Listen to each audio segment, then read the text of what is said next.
Aujourd'hui, le 4 juillet 2023, on va assister à la soutenance du doctorant M. Bruno Ferry. Il va nous présenter un travail intitulé Apprentissage artificiel pour la détection des fuites et gestion des réseaux d'alimentation en eau potable, devant le jury composé par les membres suivants: M. Michel Arbi, professeur à l'Université de Berlin, M. Khrouf Mazouz, maître de conférence à l'Université de Berlin, M. Mansour Rachid, professeur à l'Université de 45 de Berlin, et M. Zradnia Lotfi, professeur à l'Université Mohamed Messaadie de Sousse, et moi-même, Mama, professeur à l'Université de Ghana. Donc, vous avez 35 à 40 minutes pour nous présenter l'essentiel de votre travail.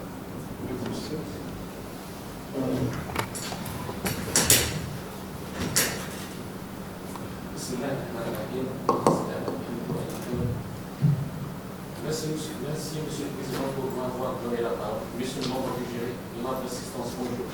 Je suis honoré de vous accueillir aujourd'hui pour la présentation de ma thèse intitulée Apprentissage artificiel pour la détection des fuites et gestion des réseaux d'alimentation en eau potable. Permettez-moi tout d'abord de vous remercier pour avoir accepté de faire partie de ce jury et de consacrer votre temps et votre expertise à l'évolution de mes travaux.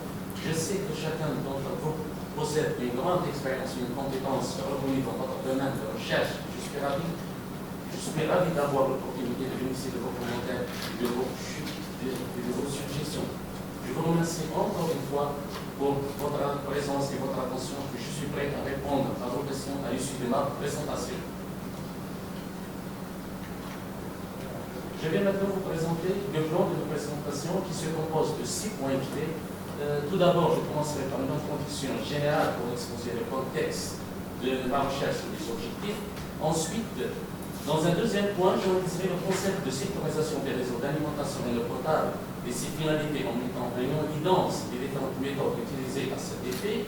Dans un troisième point, je détaillerai une méthode de sécurisation automatique basée sur la théorie des graphes en soulignant les avantages qu'elle offre. Puis, dans un quatrième point,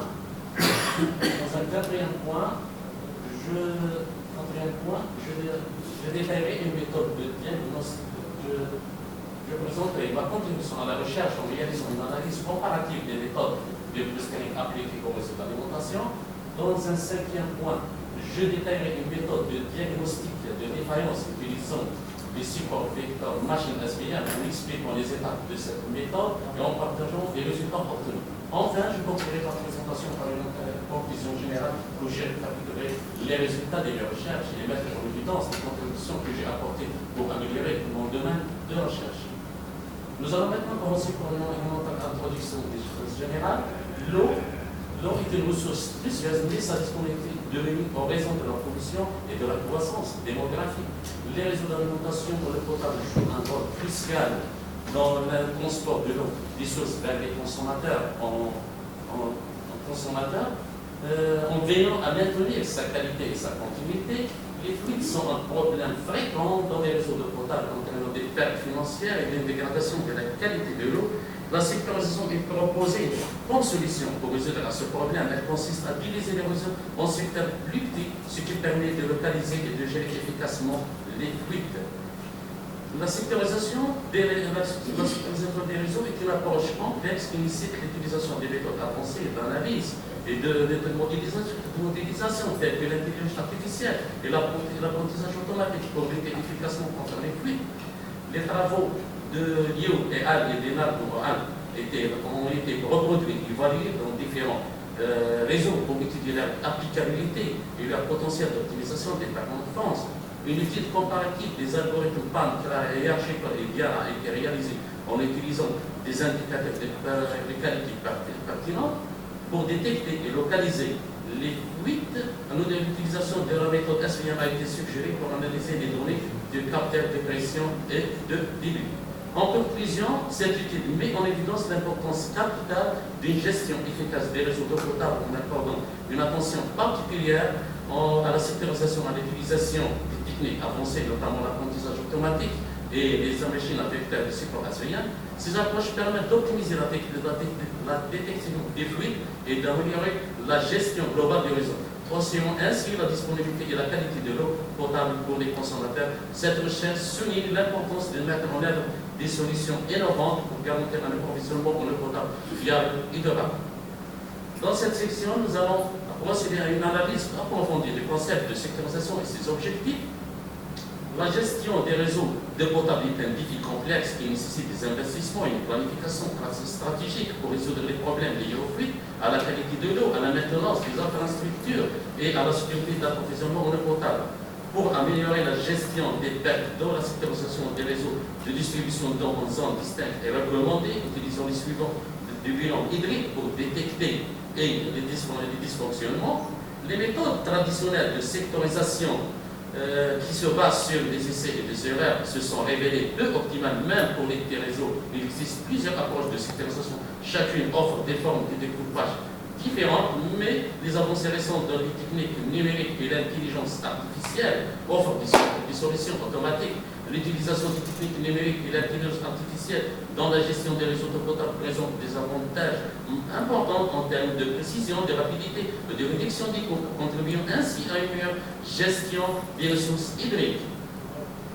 L'intelligence artificielle est un domaine d'informatique qui vise à créer des systèmes capables de simuler l'intelligence humaine, d'apprendre à partir des données, de résoudre des problèmes complexes et d'effectuer des tâches qui nécessitent normalement une intervention humaine.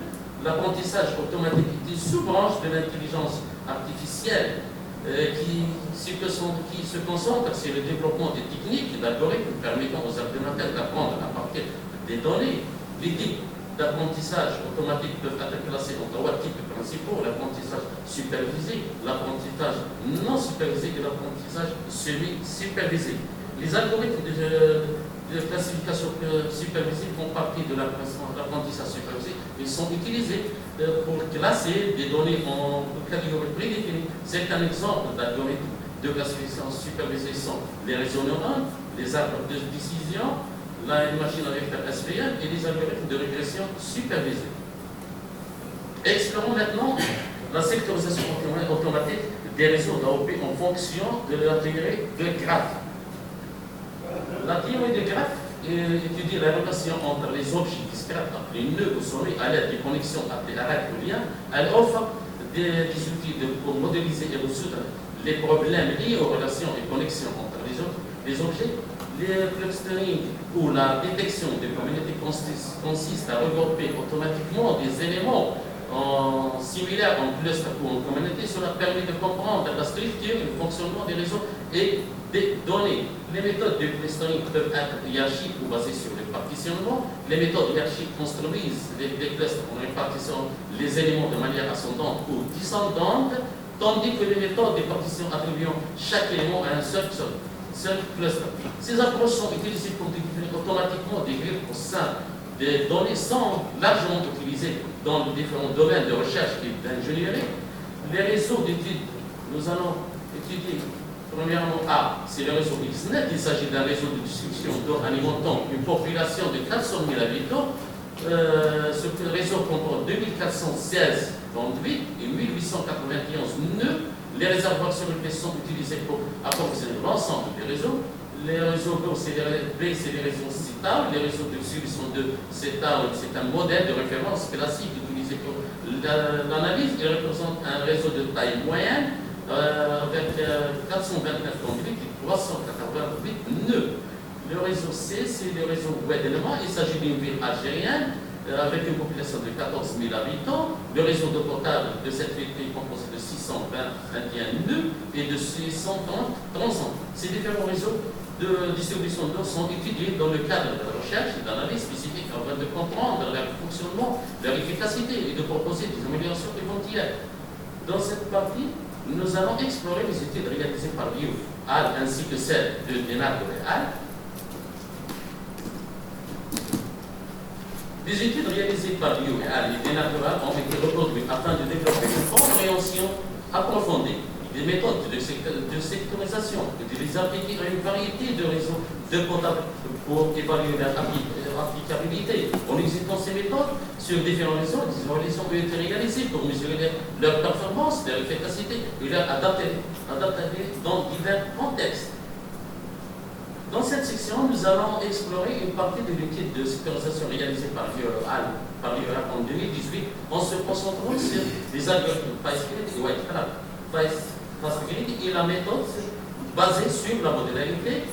Elle permet de partitionner le réseau de distribution d'eau en communautés distinctes. Il optimise la valeur de la modularité en explorant toutes les partitions possibles pour trouver la meilleure division du réseau.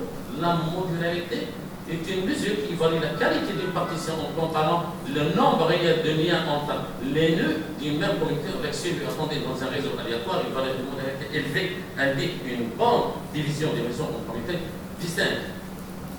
Les résultats de notre étude sont en totale concordance avec ceux rapportés par l'URL. Pour le réseau XNet, une sécurisation de 44 secteurs, le plus petit secteur à 12 nœuds, le plus grand à 94 nœuds. Le réseau CETA, une sécurisation de 20 secteurs, le plus petit secteur à 11 nœuds et le plus grand à 36 nœuds. Wedelma, une sécurisation de 24 secteurs, le plus petit à 14 nœuds et le plus grand 40. Parfait. Après avoir exécuté l'algorithme FastGrid sur les réseaux CETA, nous avons visualisé le datagramme résultant pour observer la structure hiérarchique des clusters en réalisant des groupes pour obtenir 3 secteurs, puis 5 secteurs. Nous avons pu mieux comprendre les sous-groupes de la structure du réseau. Cette approche nous a permis d'obtenir une meilleure compréhension de la composition et de la segmentation du réseau. Examinons maintenant les résultats d'une sécurisation de 3 secteurs. La modularité max est de 0,88, la modularité pour 3 secteurs c'est 0,64. Deuxièmement, pour le résultat d'une sécurisation en 5 secteurs, la modularité max est 0,88, modularité pour 5 est 0,75. La question que nous posons est la suivante: quelle partition est la plus appropriée et sur quoi repose notre choix? Passons maintenant à l'algorithme Whitecloud. Whitecloud utilise des marches aléatoires dans les graphes pour calculer les distances entre les nœuds. Ces distances sont déterminées par les probabilités d'atteindre d'autres nœuds à partir d'un nœud donné en utilisant une méthode de classification hiérarchique. Cette méthode permet de diviser le graphe en clusters représentant les communautés et les secteurs du réseau de distribution d'eau. Les résultats obtenus correspondent à une sectorisation pour le réseau XNet, une sectorisation de 38 secteurs avec le plus petit secteur comprenant un nœud, le plus grand comporte 85 nœuds. Donc c'est un 19 secteurs, le plus petit 6 nœuds, le plus grand 53. Pour Wedelma, 29 secteurs, le plus petit 4 nœuds, le plus grand 57. Pour une sectorisation en 5 secteurs, modulaire max 0,89. Le modèle pour 5 partitions, c'est 0,75. Dans cette étude approfondie, nous avons exploré l'utilisation des algorithmes FastGrid et Whitecloud pour la sectorisation des réseaux d'eau potable. L'objectif principal était d'obtenir une sectorisation optimale afin de contrôler efficacement les secteurs et de réduire les coûts liés à l'installation des équipements. Cependant, il est crucial de considérer les implications financières de l'installation l'ensemble des méthodes à base de ces méthodes basées sur l'indice de modularité, car elles peuvent contenir un grand nombre de secteurs nécessitant des investissements importants. Pour une utilisation efficace, il est important de déterminer le nombre approprié de secteurs en trouvant un équilibre entre la qualité de la partition et les contraintes techniques financières du réseau. Une sectorisation trop fine peut entraîner des coûts élevés, tandis qu'une sectorisation trop grossière peut compromettre la précision des résultats. Passons maintenant, nous allons maintenant explorer l'étude de sectorisation réalisée par Bernardo en 2018 qui se concentre sur le clustering spectral. Le clustering spectral est une méthode de classification non supervisée qui exploite les propriétés spectrales des matrices d'adjacence pour regrouper les nœuds similaires dans un graphe. Dans la sectorisation des réseaux, la matrice laplacienne du graphe est souvent utilisée et son spectre fournit des informations précieuses sur la structure et les relations du graphe. Cette approche permet de mieux comprendre les connectivités du réseau d'eau potable et de détecter des groupes de nœuds similaires.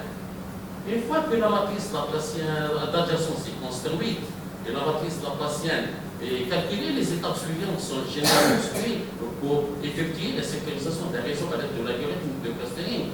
Calcul des vecteurs propres. Les vecteurs propres de la matrice laplacienne normalisée sont calculés et les cas premiers vecteurs propres sont généralement retenus au cas et le nombre de secteurs souhaités. La formation des vecteurs de la matrice de vecteurs propres. Troisièmement, l'application de l'algorithme de clustering K-means.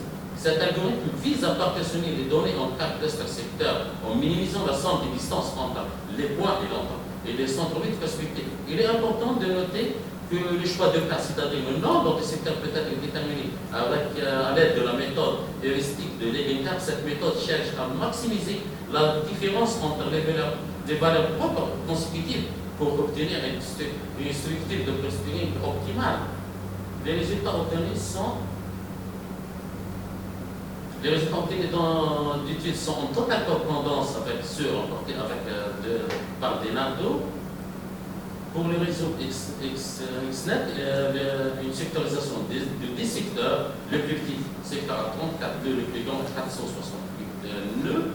Pour le réseau CETA, une sectorisation de 5 secteurs, le plus petit 48 nœuds, le plus grand est 138. Pour Wedelma, une sectorisation de 3 secteurs, le plus petit secteur est de 98 et le plus grand est de 414.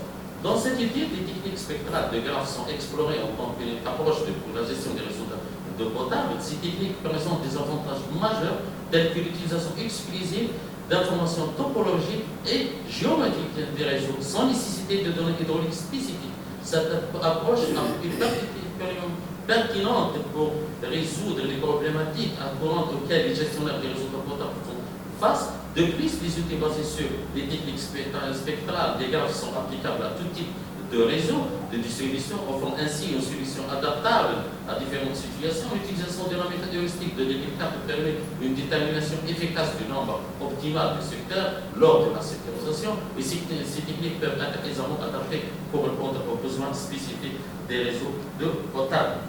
En conclusion, ces études ont fourni des informations précieuses sur la manière dont ces méthodes peuvent être appliquées, adaptées pour répondre aux besoins spécifiques des réseaux d'eau potable.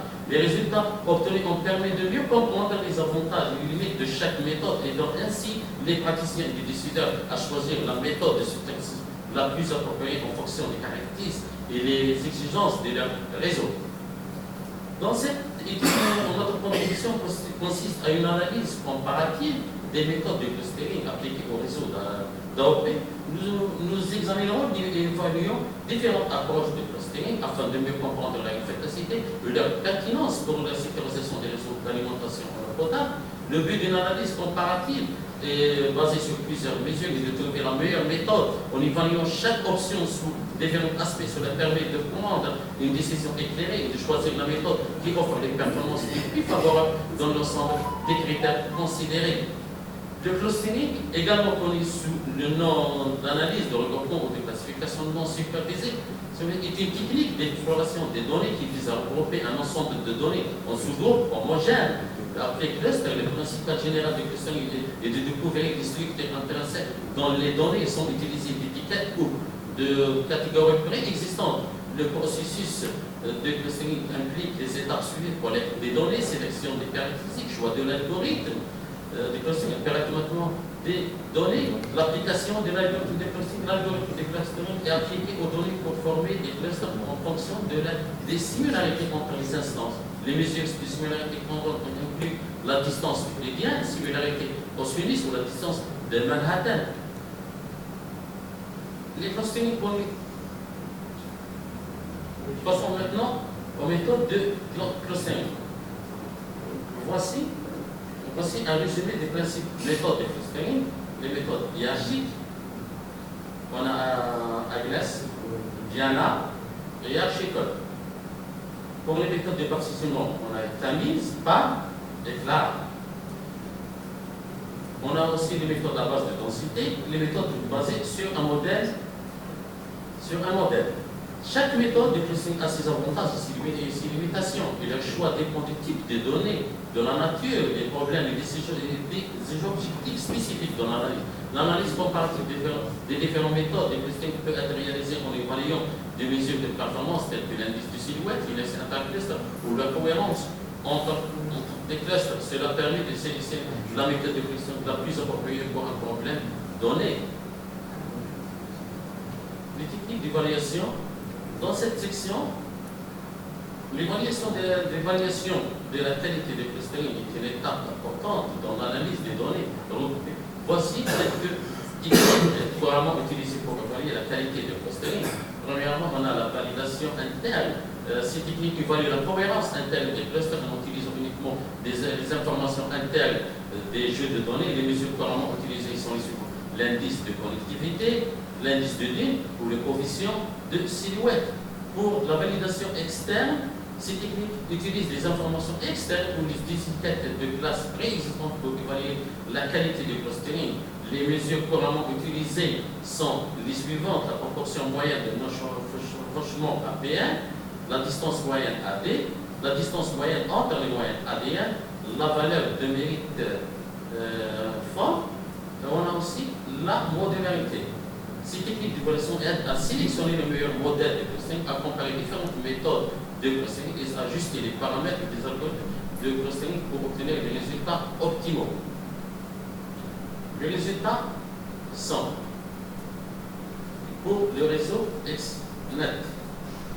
L'algorithme PAM est efficace pour trouver des partitions adaptées aux critères externes pour le nombre de secteurs 50 et 40, surpassant les autres algorithmes. L'algorithme hiérarchique est similaire en termes de performance globale avec des bonnes mesures de connectivité et d'une pour les nombres de secteurs 10, 20 et 30, tandis que Camise est performant pour le nombre de secteurs 25 et 30 en termes de modularité.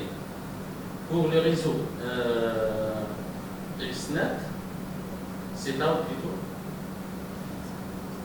L'algorithme PAM se démarque comme étant le plus performant pour les nombres de secteurs égaux à 4 et à 10, suivi par les algorithmes hiérarchiques et Clara pour divers nombres de secteurs. Les performances des algorithmes Camise également varient en fonction du nombre de secteurs.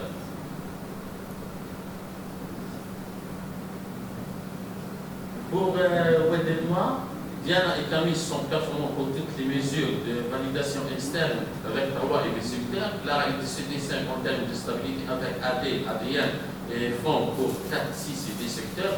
Et PAM est efficace avec AD, ADN et FON pour un nombre optimal de 2 secteurs. Pour la modularité, PAM est efficace pour des partitions supérieures à 6. Dans les différentes analyses effectuées sur les réseaux XNet, CETA ou Wedelma, l'algorithme Camise n'a pas été identifié comme étant dominant, que ce soit en termes de type de réseau ou de nombre de secteurs. Au lieu de cela, l'algorithme PAM a montré des performances remarquables dans les réseaux XNet en trouvant des partitions correspondant aux critères externes, ainsi que le réseau CETA pour les nombres de secteurs égaux à 4 et à 10. Pour les réseaux Wedelma, PAM a également montré son efficacité pour différents nombres de secteurs. Dans cette section, nous allons explorer le diagnostic des défaillances en utilisant les supports vecteurs machines SVM. Les SVM est une technique puissante pour l'apprentissage automatique utilisée pour la classification et la régression. Elle est largement utilisée dans de nombreux domaines, y compris la vision par ordinateur, le traitement de langage naturel et la bioinformatique. En classification, le SVM cherche à trouver un hyperplan optimal qui sépare les exemples de différentes classes en maximisant la marge entre les classes. Les SVM peut être également utilisé pour la régression en trouvant une fonction qui se rapproche au mieux des valeurs contenues et ciblées.